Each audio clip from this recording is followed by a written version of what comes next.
Hello, Tolkien geeks, and welcome back to Voice of Geekdom. The moment is finally upon us. We finally have actual footage of Amazon's new TV show to talk about. The age of idle speculation is over, and the time of real discourse is upon us. Before we get underway, I'd like to ask you all to hit that like button to help me out with that tricksy YouTube algorithm. And also, let me know in the comments below what you liked about the trailer, what you disliked, and what you would like to see more of that we haven't seen yet. This channel is still small enough that I'm still able to read all of the comments, and I always do so. So please, get involved and get engaged. One last thing, a small plug. Tomorrow night, I'll be live from 5 p.m. Eastern, and I'll have a full and fun panel for that live stream. I'll be talking with three of my very good friends who are all big Lord of the Rings fanatics, and the super special guest is James Tauber of the Digital Tolkien Project, who I've not spoken with before, but I have great respect for. With that all out of the way, let's get stuck into this new trailer. Haven't you ever wondered? Okay, so What else is out? this city looks very much like Alqualonde, which is the city of the Teleri in Valinor, in Aman. We've got a harbour, we've got an arch made of stone, got an interesting looking figure in the background there. Not sure who that is. But this is where Galadriel's mother was from, so this makes sense. Perhaps that's even Taniquetil off there in the distance. The voiceover is suggestive of Aman, and we do seem to be starting off from the start, which is cool. Let's keep going. There's wonders in this world beyond our wandering. So these antler men, two of the strangest sort of images that we've seen from the show so far. I have no idea who these guys are. Those antlers look particularly unwieldy. But yeah, we'll find out more. The dialogue here is interesting. It says, "Haven't you ever wondered what else is out there? There's wonders in this world beyond our wandering." So this is Galadriel talking, Morfeth Clark playing Galadriel.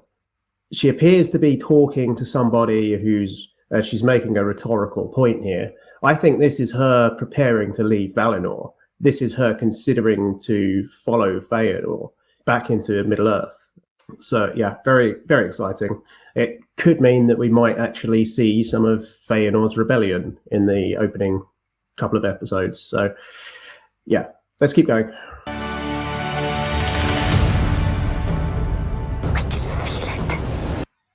I can feel it, she says. This character, I wonder whether this is a Hobbit character, I think. We were told in the press release or the article in Vanity Fair magazine that there would be a couple of Hobbit characters who would be Harfoots, who would be kind of meeting this mysterious character whose identity would be one of the main mysteries of season 1. So I suspect that's what's going on here, but can't say too much out of context. Before the king. So this is awesome. This shot of the waterfall, it's like Niagara Falls on steroids, basically. We've got some epic scenery off in the background. I wonder whether this is leading into the next scene, which we'll see in a minute. So we get a shot here of Galadriel traversing this wall of ice, very Jon Snow of her. And this is, I think, quite clearly the Helcaraxe, or it's supposed to be reminiscent of it. But I suspect it will be the Helcaraxe. That's been the rumor. You notice the knife there? That's the same knife that we saw her holding in the poster image. The image of her hands when she's in the mail and everything, with the two trees of Valinor at the end on the pommel of the dagger. So this is her leaving Valinor. She seems to be all alone. She's not with the rest of the host of the Noldor, with Fingon and Turgon and Fingolfin and all the rest. So yeah, I don't know if they've changed the storyline there a bit, but this is definitely looks like the Helcaraxe, where it's supposed to make us think about it as fans of Tolkien. Let's keep going. For a fellowship. So this last scene, I'm just going to rewind this a little bit. We've already seen this in the image, or the behind the scenes image, because we see the camera rig in the image that Vanity Fair released of this scene. This is Halbrand, this character, played by Charlie Vickers. And this guy is I think it was said that he was an outcast, and that he will be meeting Galadriel at some point in season 1, and that they will be stranded at sea together, which is not a plot from Tolkien that we know of. This is an original character. But I like the look of him, and I like the kind of steely, kind of Byronic hero look that he's got going on. And I'm intrigued to learn more about him. I think it's an Elvish name. Not too sure on that. Okay, here we have some ninja action, some ninja elf action going on. This is Elrond, played by Ishmael Cruz Cordova. And yeah, it looks like he's kind of catching an arrow, or maybe he's just fastening an arrow ready to shoot, but certainly moving very gracefully in a very kind of Orlando Bloom, Legolas kind of way. Yeah, interested to see this character. The name Elrond, I do know this name. I think it comes from, it's the Elvish root for the word tree is Auron, and deer is just, it's just a male suffix name. So his name literally means sort of tree man, and he's a sylvan elf. So we'll find out more about him as we find out more about the plot. Yeah. Before the ring, we've got what looks like a meteor or a comet smashing to Earth. This has been rumored for a while. My friends at the Fellowship of Fans channel have been talking about this meteor for a while. Apparently, there's supposed to be a character who is going to show up sort of on that meteor, or he's going to be crashing to Earth. And this is probably the mysterious character that the hobbits are going to encounter. But we don't know too much more than that about that plot line. Again, this is not a Tolkien plot line. This is original story.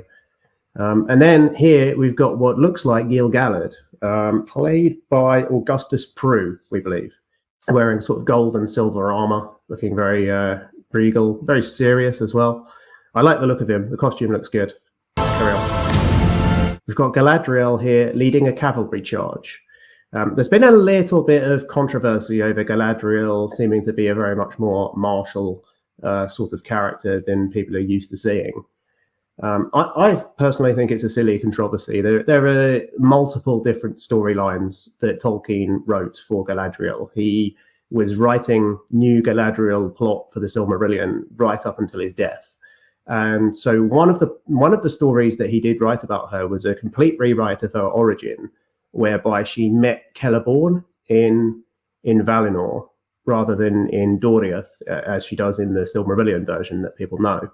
And so in that version, she was said to have fought alongside the Teleri of Alqualonde against Feanor and his sons when they did the whole first kinslaying incident.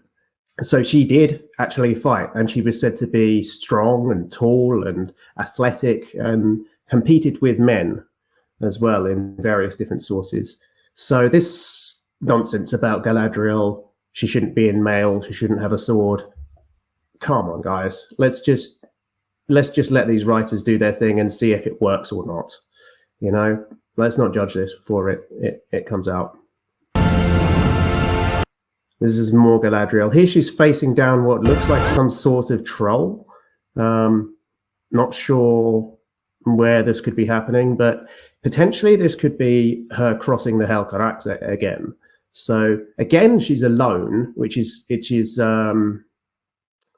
it's curious. It's an interesting choice because she was supposed to have been part of the host of the Noldorian exiles, at least in the official Silmarillion version. As I said, there are different versions of the Galadriel storyline, and they could merge and remix them all. They have the scope to do that, and you'd think that the Tolkien estate would support that. But yeah, I love the visual of the troll. It looks very cool. It's got a cool kind of horns look going on.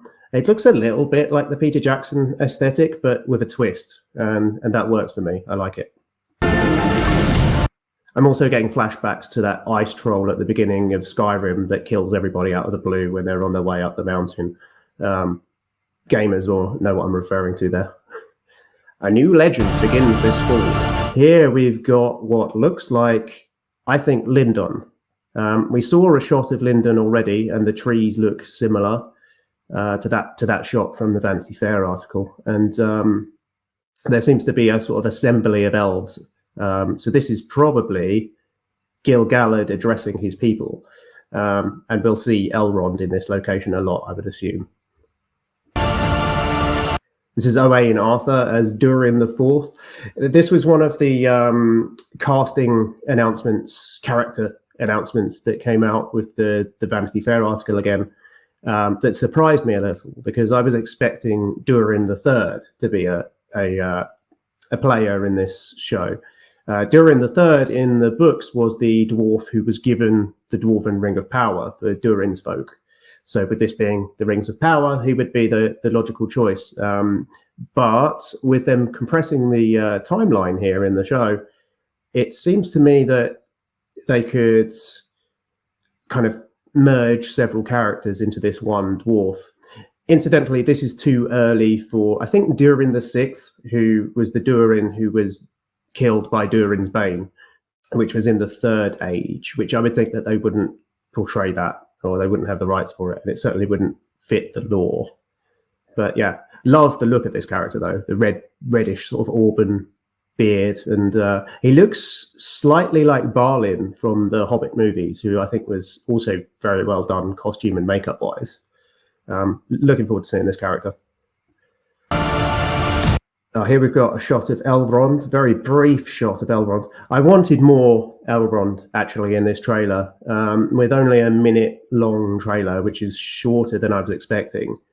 There wasn't probably time to give all of the characters their due, but I was kind of expecting a lot of Galadriel and a lot of Elrond, and perhaps a bit more Elrond than what we've seen so far, because those being the two most recognisable characters for casual fans, you would think that you'd want to sell on both of those.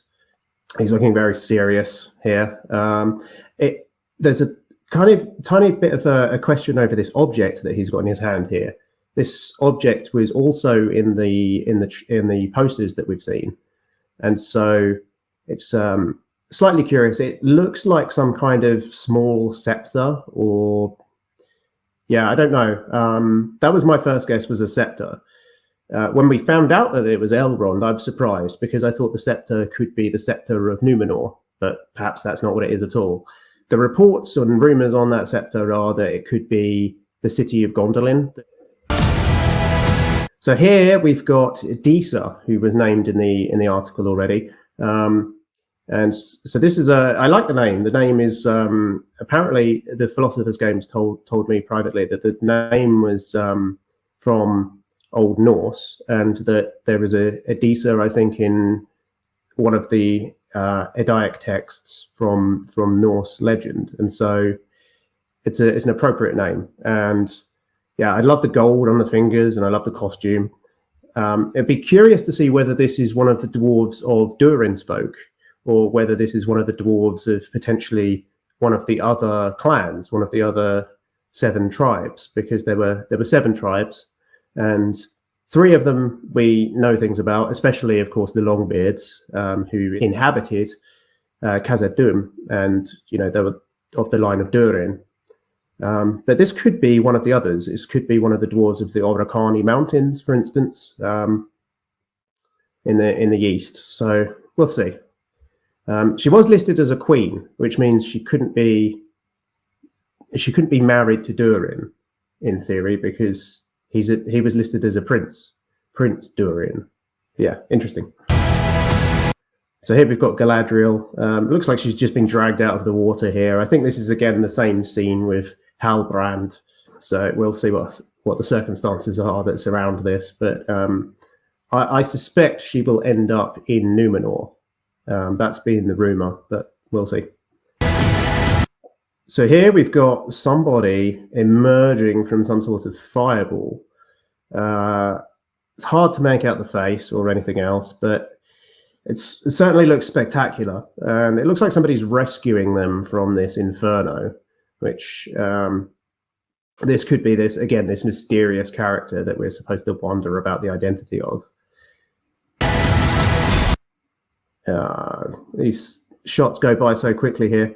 But this is clearly the dwarves of Durin's folk again. This is Owain Arthur, and he's smashing a boulder with his axe, I want to say. It's hard to make out even what the weapon is. Could be a warhammer. But yeah, fighting. Here we've got Elrond again doing some ninja type stuff with an axe of some sort. And then we move on to this, I think, is the Númenóreans. Don't know who this character is. I don't even know who the actor is. Fighting clearly orcs. So probably this is happening on the mainland, not on the island of Númenor, because Númenor was never invaded. It was betrayed from within, shall we say. And here we've got a very small childlike hand, which screams Hobbit again, and somebody's dirty sort of woolen clothing hand taking the Hobbit's hand. So this is, again, this mysterious hermit that crashes to Earth, this meteor man, as he's been called in some parts of the fandom, potentially. So, yeah, intriguing. This is the last shot of the trailer.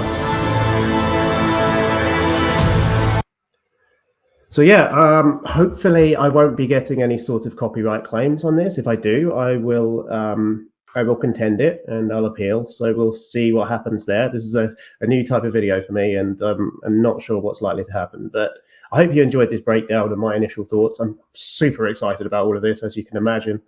We've all been waiting for this moment for a long time. It'd be interesting to see what kind of promotional and marketing material emerges between now and the release date in September.